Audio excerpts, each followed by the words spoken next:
ಸುದ್ದಿವಾಹಿನಿ. ಇದು ಸತ್ಯ ಸುದ್ದಿಗಳ ಪೂರಣ. ಚಿಂತಾಮಣಿಯಿಂದ KS ನೂರುಲ್ಲಾ. ಶಬರಿ ಜನಸೇವಾ ಟ್ರಸ್ಟ್ ವತಿಯಿಂದ ವಿವಿಧ ಸರ್ಕಾರಿ ಶಾಲೆಗಳ ಮಕ್ಕಳಿಗೆ ನೋಟ್ ಪುಸ್ತಕ ಹಾಗೂ ಲೇಖನ ಸಾಮಗ್ರಿಗಳ ವಿತರಣೆ. ಚಿಂತಾಮಣಿ ನಗರದ ಶಬರಿ ಜನಸೇವಾ ಟ್ರಸ್ಟ್ ವತಿಯಿಂದ ತಾಲೂಕಿನ ಚೊಕ್ಕರೆಡ್ಡಿಹಳ್ಳಿ, ಬಡಗವಾರಹಳ್ಳಿ, ಮಿನಿ ಕಂಬಾಲಹಳ್ಳಿ ಹಾಗೂ ಕತ್ತರಿಗುಪ್ಪೆ ಗ್ರಾಮಗಳ ಸರ್ಕಾರಿ ಪ್ರಾಥಮಿಕ ಶಾಲೆಗಳ ಮಕ್ಕಳಿಗೆ ಉಚಿತವಾಗಿ ನೋಟ್ ಪುಸ್ತಕ ಹಾಗೂ ಲೇಖನ ಸಾಮಗ್ರಿಗಳನ್ನು ವಿತರಿಸಲಾಯಿತು.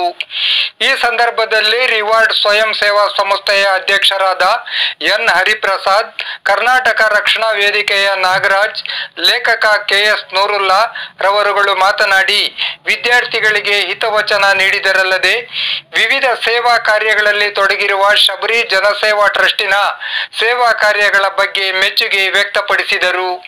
ವಿದ್ಯಾರ್ಥಿಗಳು ದಾನಿಗಳು ನೀಡುವ ಸೌಲಭ್ಯಗಳನ್ನು ಸದುಪಯೋಗ ಪಡಿಸಿಕೊಂಡು ವಿದ್ಯಾವಂತರಾಗಿ ಉನ್ನತ ಸ್ಥಾನಗಳನ್ನು ಪಡೆದು ತಮ್ಮ ಕರ್ತವ್ಯದ ಜೊತೆಗೆ ಸೇವಾ ಕಾರ್ಯಗಳಲ್ಲೂ ಸಹ ತೊಡಗಿಸಿಕೊಂಡು ಸತ್ಪ್ರಜೆಗಳಾಗಿ ತಮ್ಮ ಜೀವನವನ್ನು ಸಾರ್ಥಕ ಪಡಿಸಿಕೊಳ್ಳಬೇಕೆಂದು ತಿಳಿಸಿದರು.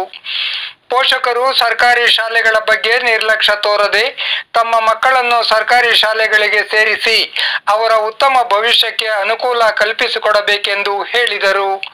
ಈ ಸಂದರ್ಭದಲ್ಲಿ ಟ್ರಸ್ಟಿನ ಅಧ್ಯಕ್ಷರಾದ ಬಡಗವಾರಹಳ್ಳಿ ಶಬರೀಶ್, ಪದಾಧಿಕಾರಿಗಳಾದ ಗಾಯತ್ರಿ, ಮುಕ್ತೇಶ್, ಉಮಾಪತಿ, ಮಂಜುನಾಥ, ಶಿಕ್ಷಣ ಪ್ರೇಮಿಗಳಾದ ಸಂತೋಷ್, ವಿಶ್ವನಾಥ್, ಕಾಗತಿ ಶಬರೀಶ್, ಗಿರೀಶ್, ವಕೀಲರಾದ CR ಸುಬ್ರಹ್ಮಣ್ಯಂ ಹಾಗೂ ಶಾಲೆಗಳ ಬೋಧಕ ಸಿಬ್ಬಂದಿಯವರು ಉಪಸ್ಥಿತರಿದ್ದರು.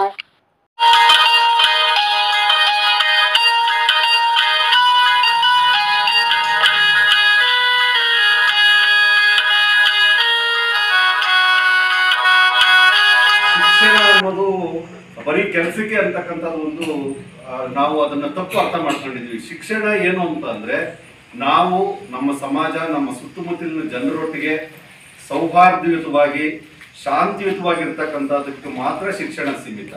ಖಂಡಿತವಾಗ್ಲೂ ಶಿಕ್ಷಣನ ದುಡಿಮೆಗಾಗ್ಲಿ ಅಥವಾ ದುಡ್ಡಿಗಾಗ್ಲಿ ಆ ರೀತಿಯಲ್ಲಿ ಯಾರನ್ನು ಇದು ಮಾಡ್ತಕ್ಕಂಥದ್ದು ತುಂಬಾ ತಪ್ಪು ಅನ್ನೋದು ನನ್ನ ಅಭಿಪ್ರಾಯ. ಎರಡನೇದಾಗಿ ಏನಂದ್ರೆ ಪ್ರತಿಯೊಂದಕ್ಕೂ ಮನುಷ್ಯರಾದ ನಾವು ನಮಗೇನ್ ಕೊಟ್ಟಿದೆ ಅಂದ್ರೆ ಪ್ರಕೃತಿಯನ್ನು ದೇವರು ಅಂತ ನೋಡ್ತಕ್ಕಂಥ ಪರಿಪಾಠ ಮಕ್ಕಳಲ್ಲಿ ಬರಬೇಕು. ಎಲ್ಲಿಂದ ಬರಬೇಕು? ನಾವೆದ್ದು ನೋಡಿದ ತಕ್ಷಣ ಸೂರ್ಯನ ನೋಡ್ತೀವಿ, ಒಂದು ನಮಸ್ಕಾರ ದೇವರೇ ಇವತ್ತು ಬೆಳಕು ಕೊಟ್ಟಿದ್ದೀರಿ. ಊಟ ಮಾಡೋವಾಗ ರೈತನಿಗೊಂದು ನಮಸ್ಕಾರ. ಅಥವಾ ಒಂದು ಒಳಗಡೆ ನಮ್ಮಲ್ಲಿ ಏನಂದ್ರೆ ಅಪ್ಪ ಎಷ್ಟು ಕಷ್ಟಪಟ್ಟು ನನಗೆ ಇವತ್ತು ಇಲ್ಲಿಗೆ ಬಂದಿರೋ ತುತ್ತಿಗೆ ಎಷ್ಟು ಕಷ್ಟ ಜನ ಪಟ್ಟಿರ್ತಾರೆ. ಈಗ ನಿಮ್ ತಂದೆ ತಾಯಿರು ಯಾರಾದ್ರೂ ಕೆಲಸ ಮಾಡ್ತಾ ಇರ್ತಾರ, ಹೊಲದಲ್ಲಿ ತೋಟದಲ್ಲಿ ಮಾಡ್ತಾ ಇರ್ತಾರ ಇಲ್ವಾ?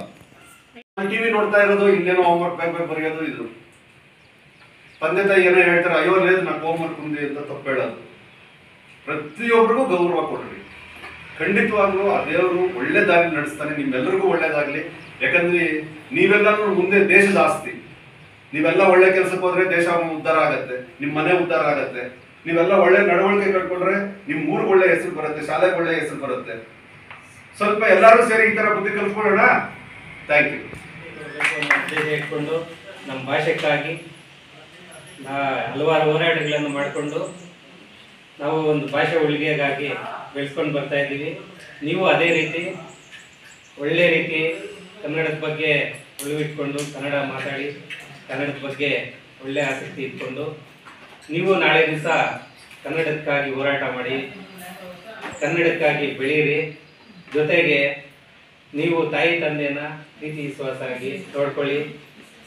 ಜೊತೆಗೆ ಗುರುಗಳನ್ನು ಗೌರವಿಸಿ ದೊಡ್ಡವರನ್ನ ಪ್ರೀತಿ ವಿಶ್ವಾಸಾಗಿ ಮಾತಾಡಿ ನಾಳೆ ದಿವಸ ನೀವು ದೊಡ್ಡವರಾಗಿ ಇನ್ನೊಬ್ಬರು ಸಹಾಯ ಆಗುವಂಥ ವ್ಯಕ್ತಿಗಳಾಗಬೇಕು. ಏನು ಮಾಡ್ತೀರಿ?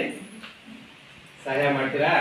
ನೀವು ದೊಡ್ಡವರಾದ್ಮೇಲೆ ನಮ್ಮ ಶಬರೀಶ್ ಅಣ್ಣ ಥರ ನೀವು ಇನ್ನೂ ದೊಡ್ಡದಾಗಿ ನೀವು Shabarish uncle books, pen, geometry box ಕೊಟ್ಟಿದ್ದಾರೆ.